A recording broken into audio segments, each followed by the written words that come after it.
বিয়ের আগে কোনো মন্তব্য আছে নাকি আপনার?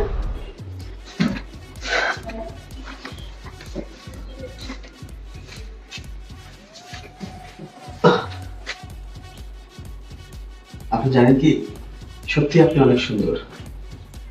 আর আপনাকে একান্তভাবে এই দুটা মিনিট কথা বলতে চাইলাম এই কারণে, আসলে বিয়ের আগে অনেক কিছু জানারও থাকে। এটা শুধু আমি না, বর্তমানে প্রত্যেকটা ছেলে বিয়ের আগে একান্তভাবে মেয়েদের সঙ্গে কথা বলে তাদের আসলে মনের ভাবটা প্রকাশ করার জন্য। আর কিছু না। হ্যাঁ জানি তো আমি সুন্দর। আমি সুন্দর না হলে কি আপনি আমাকে পছন্দ করতেন নাকি? তা অবশ্য ঠিক বলেছেন আপনি। আসলে সত্যি আপনি অনেক সুন্দর। আর সত্যি আপনাকে আমার অনেক ভালো লেগেছে। সত্যি আমি আপনাকেই বিয়ে করতে চাই। আপনি আমাকে বিয়ে করবেন? আপনি আমার সম্পর্কে কিছু জানেন? এই এলাকার সব থেকে বাজে মেয়ে হচ্ছে আমি। আর আমার হচ্ছে অনেকগুলো বয়ফ্রেন্ড। আর আমি তাদের সঙ্গে ডেটিং করতে চাই, ওদের সঙ্গে থাকি সব সময়। এই যে আপনারা চলে যাবেন, আমি আমার বন্ধু বান্ধবকে নিয়ে আবার বের হবো। শোনেন ম্যাডাম, আপনি খারাপ হন ভালো হন যাই হন, এতে আমার কোনো প্রবলেম নেই। সত্যি আপনাকে আমার অনেক ভালো লেগেছে। আমি আপনাকে বিয়ে করতে চাই। তাই নাকি? হ্যাঁ, যদি আপনার কোনো প্রবলেম না থাকে, আমি সত্যি আপনাকে বিয়ে করতে চাই। এই শোনেন, আমি আপনাকে একটা সাফ সাফ কথা বলি, আপনি আমাকে বিয়ে করিয়েন না। কারণ হচ্ছে আপনাকে ঘুমে রেখেও আমি অন্য ছেলের সঙ্গে বের হয়ে যেতে পারি। আপনাকে একটা ভালো কথা বলি, আপনি আমাকে বিয়ে করিয়েন না। আপনি অন্য মেয়েকে বিয়ে করেন, সে আপনাকে অনেক সুখ দেবে। আমাকে আপনি বিয়ে করিয়েন না। সত্যি কথা বলতে কি, আপনার সঙ্গে যতই কথা বলছি ততই আমি আপনার প্রেম করে যাচ্ছি। সত্যি আপনাকে আমার অনেক ভালো লেগেছে। আমি আপনাকে বিয়ে করতে চাই। আর আপনি ধরেই নেন না, আপনি যে সমস্ত ছেলেদের সঙ্গে রিলেশন করেছেন, আমিও তাদের দলের একজন। আপনি বিয়ের পরে না হয় আমার সঙ্গে প্রেমেই করেন, তবু আপনি আমাকে বিয়ে করেন। আপনাকে কি বলবো, আমার বলার ভাষা নেই। যদি ভাষা না থেকে থাকে তো ওটা বাদ দেন না, তাহলে আমাকে বিয়েটা করে ফেলে। সত্যি আমি আপনার প্রেমে পাগল হয়ে গেছি। সত্যি আমি আপনার জন্য অস্থির হয়ে গেছি। আমি আপনাকে বিয়ে করতে চাই। আপনি নিজের সম্পর্কে যতই নিন্দা করতেছেন, কেন জানি ততই আপনার প্রতি আমার ভালোবাসাটা বেড়ে যাচ্ছে। প্লিজ, আপনি আমাকে না বলবেন না। আপনি বিয়েটাতে রাজি হয়ে যান। শোনেন, আমি আমার মায়ের একমাত্র সন্তান। আমার মা যেখানে বিয়ে বিয়ে ঠিক করবে, আমি সেখানে বিয়ে করব। আর হ্যাঁ, আপনাকে একটা সাফ সাফ কথা বলতেছি, বিয়ের পর আপনি আমাকে বাধা দেবেন তা হবে না। কারণ আমি আমার ব্যাপারে আপনাকে সব আগেই বলছি। না, আমি কখনোই আপনাকে কোনো কাজে বাধা দিব না। বিয়ের পরে আপনার যেভাবে চলতে মন চায়, যেভাবে আপনার খুশি আপনি চলবেন, এতে আমার কোনো প্রবলেম নেই। আমি সর্বোচ্চ স্বাধীনতা আপনাকে দিব। তবে একটাই শুধু কথা, আপনি বিয়েটা না করবেন না। আমি আপনাকে বিয়ে করতে চাই, আপনি বিয়েটাতে সম্মতি দিবেন। আচ্ছা ঠিক আছে। কারণ কি জানেন, আমি অনেক ছেলের সঙ্গে ঘুরছি, কিন্তু আপনার মতো বলদ দেখিনি। কারণ আমার ব্যাপারে আপনি অনেক কিছু জানার পর আমাকে বিয়ে করতে চান। আজও আমিও আল্লাহর বান্দা, দেখি না আপনার মতন একজন খারাপ মানুষকে ভালো করতে পারি কিনা।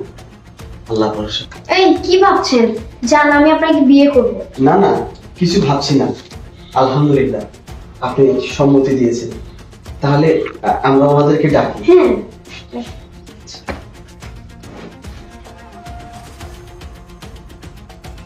আচ্ছা বাবা, তোমাদের তো কথাবার্তা হলো, তা আমরাও কথাবার্তা বলে আসছি। বাবাজি তুমি কিছু বলো। আচ্ছা আন্টি, কথা যেটা হলো, আমি তো বললাম যে ওদের দুজন দুজনকে অবশ্যই ভালো লাগছে, তো যে শুক্রবারের কথা বললাম আমরা, শুক্রবার বাদ জমে ওদের দুই হাতে এক করে দেয়া হোক। কি বলিস তুই? জি ভাইয়া, তোমরা যা ভালো মনে করবে তাই। তাহলে ইনশাল্লাহ আমরা শুক্রবারে, আগামী শুক্রবারে আমরা আর কি সবকিছুর ব্যবস্থা করতেছি। ইনশাআল্লাহ। আপনি তাহলে সবাইকে একটু বললেন? হ্যাঁ, আমরা সবাইকে বলবো। আমরা আজকে তাহলে উঠি। হ্যাঁ, আমার আত্মীয় স্বজন, তারপরে অনেক কেনাকাটা আছে, তোমরাও ব্যবস্থা করো। আচ্ছা, আজকে উঠি। আসসালামু আলাইকুম। ওয়ালাইকুম আসসালাম। ঠিক আছে, আচ্ছা বাবা।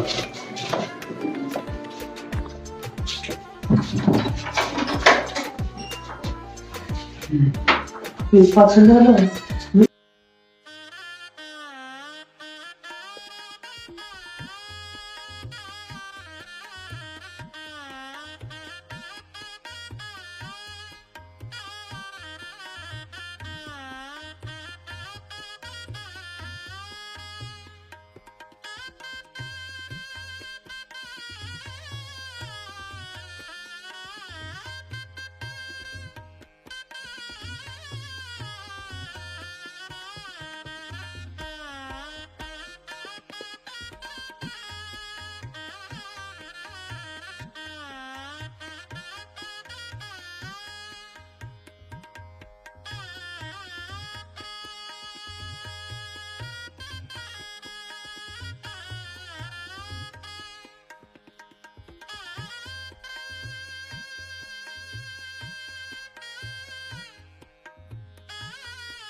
বিসমিল্লাহির রহমানির রহিম।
আমাকে তুমি মাফ করে দিও, তোমাকে আমি অনেক মিথ্যা কথা বলছি। তুমি আমার কাছে ক্ষমা চেও না, ক্ষমা তো চাইবো আমি তোমার কাছে, কিন্তু একটা কথা বলো তো, আমি যেদিন তোমার প্রথম দেখতে গেলাম তুমি আমার কাছে অনেকগুলো মিথ্যে কথা বললে। তুমি তোমার এলাকার সবচাইতে খারাপ মেয়ে, সবচাইতে বাজে মেয়ে, তুমি প্রতিনিয়ত ছেলেদের সঙ্গে ডেট করো, ঘোরো ফেরো, এগুলো আমাকে এও বলেছো তুমি অনেক ছেলের সঙ্গে রাতও কাটিয়েছো। এই মিথ্যা কথাগুলো তুমি কেন আমার কাছে বলেছো বলো তো? আসলে আমি তোমাকে যাচাই করার জন্য এইসব মিথ্যা কথা বলছি, কারণ আমার তোমাকে প্রথম দেখে আমার ভালো লাগছে। তখন আমি মনে মনে ভাবলাম যে আমার যাকে ভালো লাগছে সে আমার পাশে থাকবে কিনা, বিপদের পাশে থাকবে কিনা, তার জন্য আমি তোমাকে যাচাই করছি। আর বলছি এই এলাকার সবথেকে খারাপ মেয়ে আমি। আচ্ছা, আমি বুঝতে পেরেছি, তুমি আমাকে যাচাই করার জন্য বলেছো যে আমি তোমার বিপদের সময় তোমার পাশে থাকবো কি। কিন্তু একটা জিনিস দেখো, আমিও কিন্তু একসময় অনেক খারাপ ছিলাম। মানুষ ভুল করে, আমিও ভুল করেছি, তুমিও ভুল করেছো। আচ্ছা, নারী পুরুষ উভয়ে তো ভুল করে, তাহলে পুরুষরা যদি ভুল করার পরেও সঠিকভাবে সুন্দরভাবে বিয়ে করতে পারে, তাহলে নারীদের ক্ষেত্রে কেন এত বাধা? আর আমি সেই বাধাকে অপেক্ষা করে আমি জানতাম, আমি ভেবেই নিয়েছিলাম যে সত্যি তুমি অনেক খারাপ, তুমি অনেক, তোমার ক্যারেক্টারের অনেক সমস্যা, তারপরেও আমি তোমাকে ভালোবেসে বিয়ে করেছি। কারণ আমার একটা বিশ্বাস ছিল, আল্লাহর উপর আমার একটা আস্থা ছিল যে আমি তোমাকে ভালো করবই, আমি তোমাকে ওই অন্যায়ের পথ থেকে সঠিক পথে নিয়ে আসবো, এই বিশ্বাসটুকু আমার ভিতরে ছিল। আর সেখান থেকেই তোমায় বিয়ে করা। কিন্তু আজ আমার কি মনে হচ্ছে জানো, ওই মহান রব্বুল আলামিনের কাছে আমার ফরিয়াদ জানাতে ইচ্ছা করতেছে যে তোমার মতো একজন ধার্মিক বোন আল্লাহ আমার কপালে দিয়েছে। আমি আমি নিজেকে বিশ্বাস করাতে পারতেছি না যে আমার বউ একজন ধার্মিক, সে 5 ওয়াক্ত নামাজ পড়তে পারে, সে কোরআন পড়তে পারে।